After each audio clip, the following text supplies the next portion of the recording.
या कसं काय म्हटलं? हा राजेश भाऊ, झाली मग सुटका नाही? काय तर बा मा बहीण अटकून ठेवलं होतं. हा पोरीसारखी पोरगी, पोरीच्या अंगात असे गुन्हा पाहिजे नाही बा साहेब. राजेश राजेश राजेश मला सोडवणार रे. राजेश मला अरेस्ट केलाय ना. एवढं होऊनही तुला अक्कल नाही आली काय थोडीशी? हा एवढी आता जेलमध्ये येऊन बसली आहे तरी तुला अक्कल नाही आली? तरी समजून नाही राहिलं काय? राजेश माझी चूक झाली ना. आता नाही करणार मी अशी कधी. पण मला प्लीज सोडव ना इथून. बस बाबा, हात जोडतो तुले आणि पाया पडतो तुया. आता याच्यानंतर तर कोण्या बाईसोबत पोरीसोबत मी कधी बोलणार नाही. समोर तर समोर स्वप्नातही बोलायचा कधी विचार करणार नाही. पण तुया आता 10 हात दूर राहील म्हटलं मी. साहेब FIR लिहायच्या नावाची. हा हे अशानं आज माझ्यासोबत केलं, उद्या अजून कोण्या पोरासोबत करन, जिंदगी खराब करून टाकन कोणाची. मला हिनं लय टॉर्चर केलं साहेब.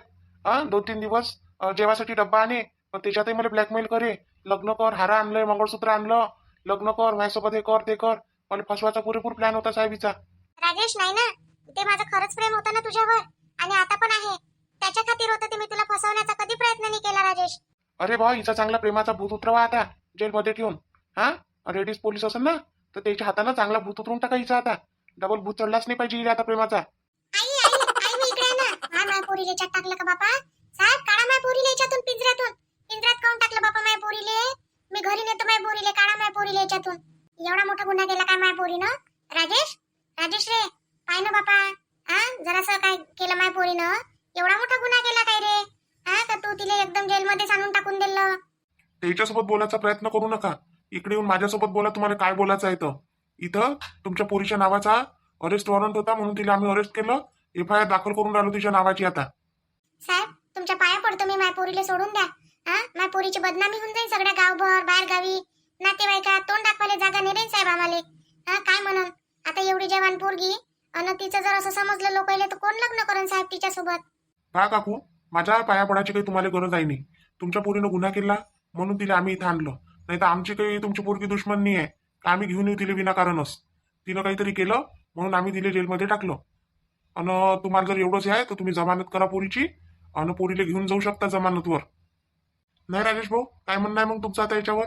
नाही नाही साहेब, करून टाका जमानत. पोरीची जात आहे, काय करता आता. तिले फक्त कडक करून पाठवा. याच्यानंतर कोणाच्या जीवाशी खेळू नको म्हणून एक चान्स देऊ आपण तिले. याच्यानंतर जर तिनं दुसरी गलती केली तर ह्या चान्स आपण तिला देऊ नाही कधी. हो हो साहेब करून टाका करून टाका. एकुलती एक पोरगी आहे साहेब मले. ते आता हाय नादान बुद्धी जराशी. काय करू? असते एखादं लेकरू.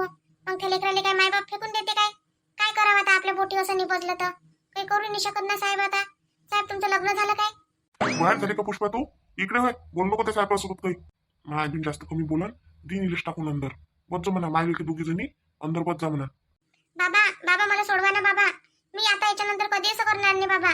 गुन्हा झाला बाबा, माझ्या हातानं गलती झाली. पाहिजे ना, तुला एका अटीवर सोडवतो मी आता. हा माहित काही इच्छा आहे ना, मी पहिलेच म्हटलं गुन्हेगार आहे तर तिला सजा द्या. पण एका अटीवर सोडवतो मी तुले. काय माझ्या म्हणणं एवढंच आहे. माझ्या म्हणणं तो ह्याही ऐकते, राजेशही ऐकते, विनोदही ऐकते, सुमितही ऐकते, तिघही जण ऐकते. आणि त्यानं जर म्हटलं साहेबाला सोडून द्या तर ते सोडून देईन, पण एका अटीवर. हा ना बाबा, तुम्ही जे म्हणाल ते अट मान्य आहे बाबा मला. तुम्ही जे म्हणाल ते. तुम्ही जसं म्हणाल तसं करायला तयार आहे बाबा मी. जसं म्हणन तसं नाही, तुला लग्न करायला लागल. जे पोरग मी आणन तुले म्हणन बाई याच्यासोबत लग्न कर, तर तुले करायला लागल. तरच तुले आम्ही घरी नेतो, नाही तर नेत नाही.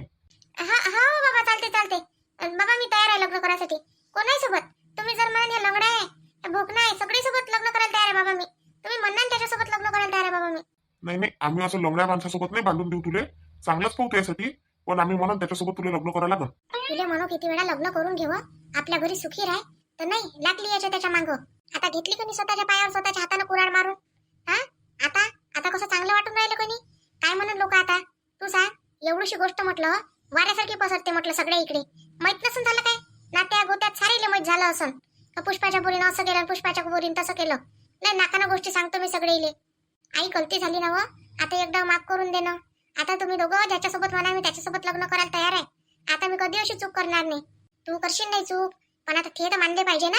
त्याचे काय करू मी आता? का पाया धरू त्याचे? बरोबर, मी म्हणतो राजेशले. अरे राजेश, विनोद, मी काय म्हणतो, आता पोरगी म्हणते बा मी ज्याच्याशी म्हणाल म्हणते तुम्ही त्याच्यासोबत लग्न करतो म्हणते. तर आता एकदा माफ करून दे बा. म्हणजे असं बापासारखं समजून. आता बापाच्याच जागेवर आहे बा मी तुझ्या शेवटी. आता एक वेळा एवढं हे करून दे बा काकासाठी. या कसं आहे, पोरीची बदनामी गावोगावी जर पसरली तर आम्हाला तोंड दाखवायला जागा नाही राहील राजा कुठं. म्हणून म्हणतो आपशी निपटून टाका हे. काका, आम्ही काही मूर्ख नाही आहे, आम्ही काही नादान नाही आहे. आम्हालाही समजते. आम्ही ही गोष्ट कुठंच लीक नाही होऊ दिली अजूनपर्यंत. पण आमचंही म्हणणं हेच आहे का पोरीले समजलं पाहिजे. हे आम्ही काहून इतकं हे केलं का पोरीले अद्दल घडली पाहिजे म्हणून होय. नाही तर कायले केलं असतं. आम्ही तिले आमच्या बहिणीसारखं मानतो. पण तिनं आम्हाला भाऊ मानलं पाहिजे कधी कधी. हा, तिनं जर भाऊ मानलं असतं तर ते अशी राजेशच्या मागं लागली असती काय? तिला समजलं असतं नाही काय का हे आपल्या भावासारखं आहे. आपण कसं काय बा असं केलं पाहिजे? विनोद दादा मी चुकली ना विनोद दादा. आता मला माफ करा ना तुम्ही एक वेळा माफ करून द्या. मला नाही राहायचं इथं. मी रात्रभर राहिली इथं पण आता नाही राहू शकत. दादा मला घेऊन चला ना घरी. बाई, मी माफ करणारा कोण आहे तुले? त्या ज्याच्यासोबत गलती केली, ज्याच्यासोबत गुन्हा केला त्याला माफी तुला मागायची आहे तर. मोहिनीने तर सरळ सांगितलं का तिला शिक्षाच झाली पाहिजे म्हणून. तिची जमानत नका करू. मग ते तर घरी गेल्यावर आमच्यावर रागवून म्हटलं. असा निर्णय कोण घेतला म्हणून तुम्ही? राजेश राजेश प्लीज राजेश, आता नाही करणार मी असं. कधी नाही, आयुष्यात नाही. टाइम पडला तर तुला कधी तोंडही नाही दाखवणार म्हटलं. पण प्लीज एक वेळा मला सोडून दे ना राजेश. का साहेब, काय करावं आता? माणसाचं मनही मानत नाही राजेव. हा, असं वाटते का एक पोरगी आहे, पोरीचं कसं काय जीवन खराब करावं आपण आपल्या यानं. तिच्यापेक्षा जास्त तिच्या आई वडिलाच्या इकडे पाहूनच विचार येऊन राहिला मला. पण आता करू काय मी, तुम्ही सांगा बरं. मी काय सांगू राजेश भाऊ तुम्हाला आता? हा, आता कसं आहे बा ते तुमचं मॅटर आहे. तुम्हाला काय करणं आहे ते तुम्ही पहा. मी तर तुमच्या हर फैसल्यात राजी आहे. पण मला तरी असं वाटते अशा माणसाला शिक्षा झाली पाहिजे बा. असं वाटते, बाकी काही नाही. पण आता त्या दृष्टीनं जर विचार कराल तुम्ही माणुसकीच्या दृष्टीनं तर मग तुमचा योग्य निर्णय आहे असं मला वाटते. अरे पवन, मी काय म्हणतो, जाऊ दे आता, जे झालं का नाही पार पडलं. असंच आता धमकाव कर तिला थोडंसं. आणि समजाव करून पाठवून दे घराकडे. आम्ही निघतो. आम्ही गेल्याच्या नंतर कर तिले कडक जरासा. आणि मग सोडून दिला गंत. पण सांगतो हे मला पूर्णपणे सोडलं नाही म्हणा तुले. याच्यानंतर जर काही गलतीत आढळली तर मला कधी सोडणार नाही म्हणा असं सांगतो. ठीक आहे बरोबर. तू म्हणतो तसा. ठीक आहे, मग तुम्ही जा मग आता. बरं चला मग आता घराकडे राजेश दादा. विनोद दादा चला मग आता घराकडे. आता हे येतेत मग. तुम्ही चालले आणि आम्ही काय करावं रे बापा विनोद इथं राहून रे. आमचा हे लावणं बापा काही बंदोबस्त. हो, मी लावतो तुमचा बंदोबस्त. काय लावायचा आहे तर ते जाऊ द्या तुम्ही. दादा चल ना मग आता घरी. हो चल येतो साहेब. मग पहा मग आता यायचं काय आहे तर तुम्ही मॅटर. बरं काही हरकत नाही. पाहतो मी, ते सांभाळतो. जा तुम्ही. येऊ काका, बसा इथं. पोरीले काढायला लावतो तुमच्या. बसा. बोला ना साहेब, काय म्हणता तुम्ही? आता मी काय म्हणू बा, तुम्ही तुमच्या पोरीला खूप सूट दिली आहे. तुम्हाला वाटत नाही काय असं? एवढी सूट देणं बरोबर नाही आहे पोरीबारीले. पोरगी पाहून सूट द्यायला लागते. पोरगी चांगली असन तर बिंदास तिला सूट द्यायला लागते. पण तुमची पोरगी कारनामेला आहे ना, असे कारनामे करते तरी तुम्ही लक्ष ठेवत नाही पोरीवर. हा, तुमची पोरगी कुठं चालली, काय करते, कोणासोबत बोलते, काही समजून घेत नाही तुम्ही. आज ठीक आहे, चांगला माणूस होता, चांगलं हे झालं म्हणून बरं झालं. आणि त्या राजेशच्या जागी दुसरा जर कोणी माणूस असता तर त्या पोरीचा गैरफायदा नसता घेतला काय? तुमची पोरगी मग राहिली असती का तोंड दाखवायला तिथे जागा कुठं गावभऱ्यात? साहेब काय करावं, ऐकतच नाही ते. अजिबात ऐकत नाही. अंगावर सारखी होते. मी तर म्हणतो का तिले 4-8 दिवस राहूच द्या इथं. हा, आणि असा विचार घ्या कधी तिचा तर ती डबल सर्किट झाली पाहिजे. नाही साहेब, यायचं नका ऐकू तुम्ही. हे तर बस, यायला तर काही लेकराची काही किंमतच नाही आहे. हा, का पोरीच्या बाबतीत असं म्हणते का कोणता बाप? सोडायला आले का हे काय इथं पोरीले याच्यात ठेवायला आले बापा? बरोबर आहे काकू, त्याचं बरोबर आहे. तुम्हीच आहे सगळ्यात मोठे गुन्हेगार म्हटलं याच्यात. हा, तुम्ही सगळ्यात जास्त गुन्हेगार. तुम्ही पोरीसोबत दिवसभर घरात राहता ना, मग तरी तुम्हाला तुमची पोरगी काय करून राहिली, कुठं चालली, हा, काहीच माहित नाही काय? हा साहेब, बरोबर आहे तुमचं, मी काही म्हणत नाही. पण कसं आहे आता, पोरगी होय, जाऊ दे बा. आता माझ्या पोरीनं कधी स्वयंपाक नाही केला, पण ह्या 2-4 दिवसात स्वयंपाकही करायला लागली. सगळंच करून राहिली होती. मी म्हटलं बा होऊ शकते बदल, काही ना काही होते माणसात. कुठचं पाहून म्हणा, काही म्हणा. हा, होत असते बा. आता काही लहान आहे नाही पोरगी. 28-29 वर्षाची पोरगी आहे मी. म्हणून मग त्या मानानं तिने केला बा स्वयंपाक तर करू दे. पण ते मग स्वयंपाक करेन रोजच डब्बा घेऊन जाय. आता मी म्हटलं नाही तसं बाबा, मैत्रिणीच्या घरी डब्बे पार्टी गिटी करत असन, तशी तिला लहानपणापासूनची सवय आहे. मग काय म्हणू मी आता तिच्या मागं जाऊ काय मी आता? सांगा, शोभते काय मला हे काम? काकू, हे काम शोभो का नाही शोभो, पण करा जोगताय. म्हणजे पोरीच्या पाठीमागं झालेच पाहिजे माय बापानं. कधी ना कधी एखाद्या वेळेस तरी जाऊन पाहिले पाहिजे. शंका आल्यावर का कुठं चालली, काय चालली, माहित पडते आपल्याला काय करते काय नाही. तर असं जर केलं तर असं ना, तर मग पोरगी चुकीच्याच मार्गावर राहील तुमची. नाही साहेब, आता जर ती चुकीच्या वळणावर गेली, तुम्हाला सांगतो मी, तर मी स्वतः फोन करून म्हटलं तुम्हाला, अन्न तुम्ही ये जा आणि घेऊन जा तिला गाडीत टाकून. त्याच्यानंतर डबल माझ्या घराचा दरवाजा तिला कधी दाखवजा नका. ठीक आहे ना? आता तुम्ही सोडून देतो तिले, काही विषय नाही. आता त्यानं सोडून द्या म्हटल्याच्या नंतर मला तर सोडून देणं आलंच, तो काही विषय नाही आहे. पण पोरीनं म्हटलं आपल्या यानंच वागलं पाहिजे. आता लग्न करून टाका पोरीचं लवकर लवकर. चांगलं स्थळ पहा एखादं आणि लग्न करून टाका. काय करावं साहेब, चांगली पोरं येते तर पोरगी करायला पाहत नाही. मग आपल्याला विचार येते आता कोणतं पोरगं चांगलं आहे कोणतं नाही आहे. हा, त्याच्यापासून तर पोरीला वाचवायचं नाही पाहा लागत. माझ्या पोरीपासूनच त्याला वाचवायसाठी पाहा लागते. असं पोरगं पाहिजे बा आपल्याला. असं तुमच्या नजरेत तर सांगा ना एखादं. मी काय सांगू, माझंच तर लग्न व्हायचं आहे इथं, तर मी तरी काय सांगू आता. साहेब मग असं करा ना, तुम्हीच घ्या ना माझ्या पोरीसोबत लग्न करून. तुम्ही सांभाळू शकता तिले. बस बा, मी फक्त पोलीस म्हणूनच सांभाळू शकन तिले. बायको जर झाली ना बाई, तर मग तर किती गुन्हे करन ते. अशी गुन्हेगार बायको नाही पाहिजे मला. लोकांच्या मागं लागते अशी बायको मला पाहिजेच नाही. मला चांगली बायको पाहिजे. चला मॅडम, या मग बाहेर या आता. पण याच्यानंतर गुन्हा करायच्या वेळेस 10 वेळा विचार कर जा. पाय बाई, हातपाय जोडून आता सोडून आणलं तुले. सोडलं, पण आता असा गुन्हा करू नको बाबा. आमच्या ह्या काय केसाले बट्टा नको लावू बाबा तू आता. ह्या वयात आमच्या केसाले बट्टा लावतं काय तू आता, सांग बरं. शोभते का तुला आता असं करणं? लहानशी असली तर कोणीही समजून घेते. लहान लेकरू आहे बा, झाला असं गुन्हा. पण ते हातानं गुन्हा म्हणजे आई नाही करणार ना आता, खरंच नाही करणार.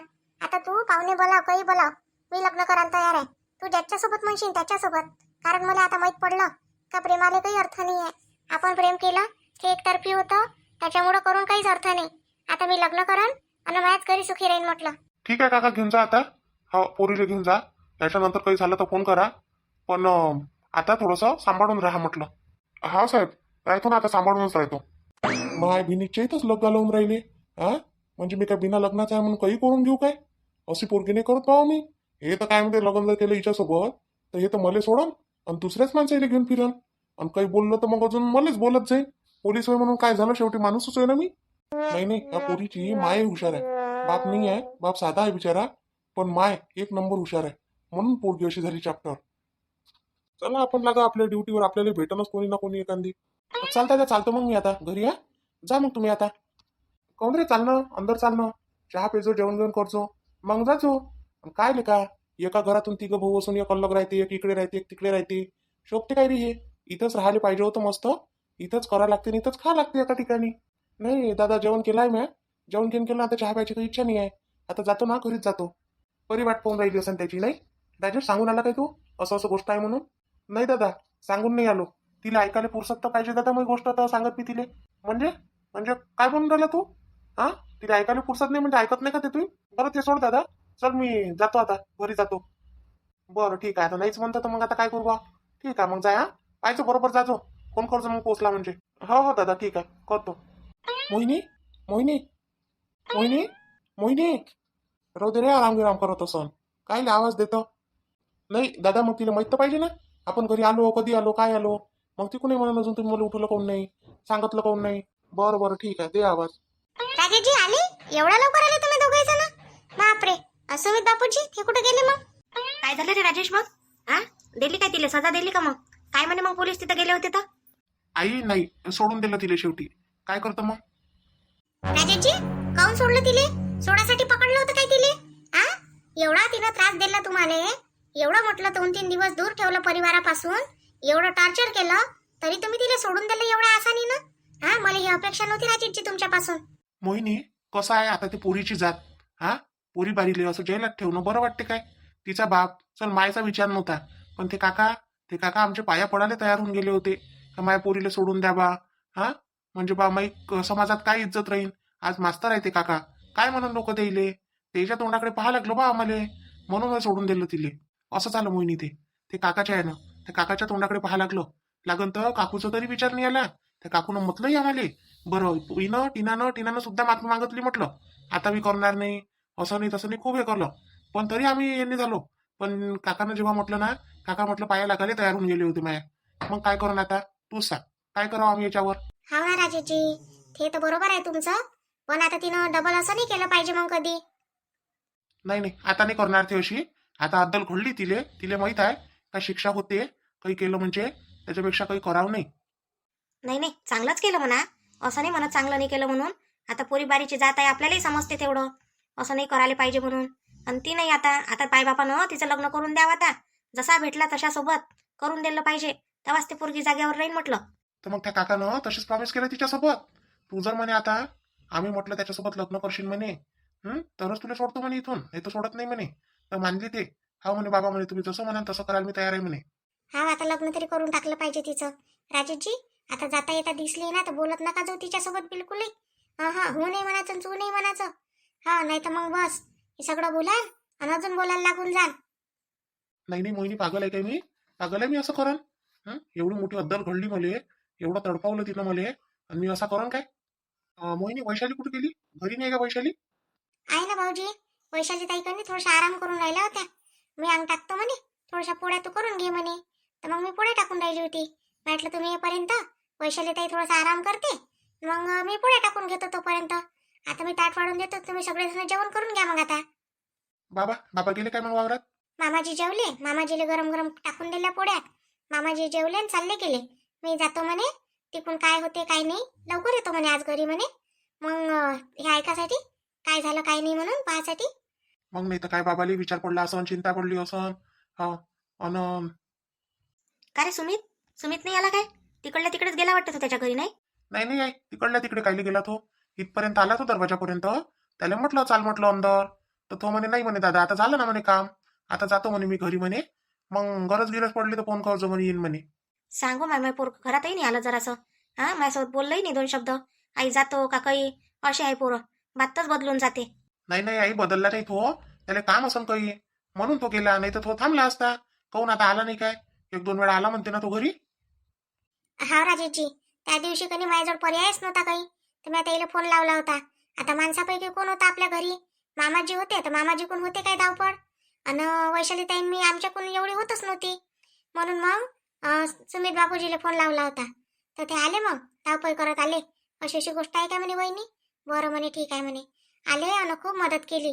आणि ते भाऊ आहे ना, ते पवन भाऊ पोलीसवाले, बस त्याच्याही सोबत भेट टाईनच करून दिली. आणि मग त्याने खूप मदत केली आमची, खरंच. पण एवढा टाइम झाला मी येऊ नाही गेलो घरी, पण हे महाराणी अजून याचीच आहे. हा, घरी याचा पत्ता नाही, काही नाही. कुठं फिरून राहिले आणि कुठं नाही, काही समजून नाही राहिलं. तिला सांगून राहिलो का तो बहुत चांगला आहे, नाही त्याच्या मागं लागू नको. पण ऐकायला खालीच नाही आहे. पद्धत झाली आता. हा, एक सोडून 2 वेळा गुन्हा झाला आता चप्परीच्या इकडून. आता करू तर काय करू, मलाही समजून नाही राहिलं. आता दादाने विचारलं, आता काय सांगू मी दादाली. असं वाटतं मला कधी कधी का बाबा 2 शब्द बोलले ते पुरलं होतं, पण तिथून मी निघून नाही आले पाहिजे होतं. तिथं होतो तर हे घरात राहत होती, कुठं जायचा डोक्यात विचारच नाही होता. पण ह्या बॉस इथं आला ना आला, यानं सगळा आयुष्याचा धिंगाणा करून टाकला माया. आता अजून समोर काय काय पाहायला लागते, काय काय नाही, तर काही समजून नाही राहिलं मला. सुमित, तू तू केव्हा आला इथे घरी? मला एखादा फोन पण नाही केला तू येणार आहे म्हणून. आता मी येऊन नाही येऊन काही फायदा आहे काय सांग? तू तर पूर्णपणे बदलली. तुला तर काही माहिती फिकरच नाही राहिली आहे म्हटलं. कधी येतं कधी जातं, जॉबचा टाइम होई ह्या. बरं, इथून तर घरून साडी घालून गेली होती तू, हे काय घालून आली? हे कोण घेऊन दिलं तुला आता? हे मला बॉसने दिलं म्हणे, तुला छान दिसते म्हणे. हे काय म्हणे, तू ते काकूबाई सारखी साडी वगैरे घालते म्हणे, तुला हेच छान दिसते म्हणे. तर त्यांनी मला शोरूम मधून हा ड्रेस घेऊन दिला मगाशी. मग तर मला पण मग छान वाटला, तर मग मी घालून घेतला. कशाला उगाच त्यांना पण नाराजी? कशी दिसत आहे सुमित मी? सांग ना मला. तुला मी चांगली नाही दिसत आहे का या ड्रेस मध्ये? माझी पसंत नापसंत राहिलीच कुठे आहे परी? तूच सांग, आहे काय? तुला कोणत्या यानं वाटते की माझी पसंत राहिली आहे म्हणून? नाही तर परी माई अशी होतीच नाही पहिले, आता एवढी बदलली. असे कपडे कधी चालले का परी आपल्याला? आधी पण तर घालत होती ना मी सुमित असे कपडे. जेव्हा कॉलेजमध्ये होतो आपण तेव्हा पण घालायची ना, की आताच घालत आहे मी? हा, पण मी प्रॉमिस केलं होतं ना तुझ्याजवळून की लग्नानंतर असे कपडे नाही घालणार म्हणून. मग तू आज कसे काय घातले? प्रॉमिस तोडलं ना तू. कपड्यांना काय आहे रे? हा, कपड्यासाठी कशाला उगाच प्रॉमिस? जे आपल्याला चांगलं वाटतं ते घालून घ्यायचं. चल मग मी आराम करते. तू जेवला का? मी बाहेरून जेवण करून आलेली आहे, तर मी करते आराम. तू जेवण करून घे. मी वाटच पाहत बसलो तू जेवण करशील म्हणून. नाही ना, ते एक पार्टी होती ना, तिथे गेलो होतो आम्ही. तर मग तिथेच थोडं जेवण वगैरे झालं. त्याच्यामुळे आता काही इच्छा नाही जेवण करायची. कामाला बाईने केला असेल ना स्वयंपाक, तू जेवण करून घे ना मग. ठीक आहे परी, आता पाहू काय होते काय नाही समोर. बॉस कसा आहे काय तुला तू स्वतःच्या उघड्या डोळ्यानं पाहून घे. आता राजेश दादाचे डोळे उघडले, आता तुझे डोळे उघडायची वेळ आलीच आहे. ते डोळे जोपर्यंत उघडत नाही तोपर्यंत काही तुला समजत नाही. पण आता मी तर इथे राहू शकत नाही, मी नाही राहत. कोणाच्या दिल्लीला ठुकरवलेल्या याच्यात मला राहायची गरज नाही आहे. मी आपल्या घरी चांगला आहे मस्त, तिथं जाऊन राहीन. आपले बाबा काही असे म्हणणार नाही इथं राहू नको म्हणून. का रे राजेश, मग ते जे तुले पकडणारे ते पोट्टे होते, ते कोणी ठेवले होते त्या मीनं तिनं रोजानं, तर त्यानं काय, त्याचं काय झालं? मग त्याला नाही पकडलं काय मग पोलिसांना? त्याला इथं पकडा लागन ना. हा राजेशजी, ते तर गोष्ट लक्षातच नाही. ते कुठं गेले ते पोरं? ते झाले फरार. ते राहते का एका जागी? ते तर त्या दिवशीच गेले. त्याला त्या दिवशीच असं वाटलं का आपण चुकीचं करून राहिलो बा, तर त्यानं पैसे नाही घेतले हिच्याजवळून. पैसे पाहिजे नाही म्हणे मला. आणि ते पैसे होते की नाही तिनं दिलेले, ते पैसे त्या पोरीनं वापस करून दिले. सोडून दे म्हणे यायले. पण ती ऐकून नव्हती राहिली. ते पोरं सोडायला तयार झाले होते मला. पण त्याच दिवशी मग ह्या असं पता लागला तुम्ही आले, तर ते पोरं मग तुम्हाला पाहून घाबरले बिचारे. तर गायब होऊन गेले तिथून. फरार झाले ते. मग आता त्याला पकडा नाही लागन काय राजूची? काय करतो ते पकडून? तसे बिचारे निरपराधी होते ते. ते काही असे गुन्हेगार नव्हते. म्हणजे नेहमीचं काम करणारे नव्हते ते. ते कसं आहे, आता एखाद्या वेळेस पैशाचा लालच आला असेल त्याइले, हिनं दिल्ली असेल लालूच, तर पैशाची गरज असेल त्याइले, म्हणून करायला बसले हे काम. नाही तर ते पोरं काम हे करणारे नाही होते ते. तो तर म्हणे पवन म्हणे म्हणे करून टाकू म्हणे आपण राजेश भाऊ म्हणे, त्या पोराला पकडू म्हणे आपण म्हणे, जेलमध्ये टाकू म्हणे. पण मग मॅच विचार आला मला, म्हटलं नाही. मी त्याचं हे पाहिलं का ते माझ्यासोबत चांगले वागले तिथं, कधी खराब नाही वागले. उलट ते इलेच बोलले म्हटलं. त्याच्यामुळं मग मी विचार केला, म्हटलं जाऊ द्या, काय म्हटलं त्याचं आपण हे घ्यावं. म्हणून मग सोडून दिलं त्याला. आता असू द्या म्हटलं, ते फरार असो का नसो, सोडून द्या म्हटलं त्याला. मग त्यानं आता याच्यानंतर असं काही केलं नाही पाहिजे मग आता. आता काय सांगावं बा, आता करते नाही करत. नाही तर एका गुन्ह्यातून वाचलो बा, तर दुसरा गुन्हा करायला काही हे होत नाही. नाही काय? मग पाहा लागन पवनच्या हातानं थोडंसं त्याला कडक इन्फॉर्मेशन द्यायला लावाल लागन थोडीशी. हो राजूची, तसं कर जा मग. चला मग बहीण भाऊ, आता उद्याच्या भागात भेटू आपण. तोपर्यंत आपल्या चॅनलला लाईक करा, शेअर करा, सबस्क्राईब करा आणि आवर्जून व्हिडिओ पाहत जा.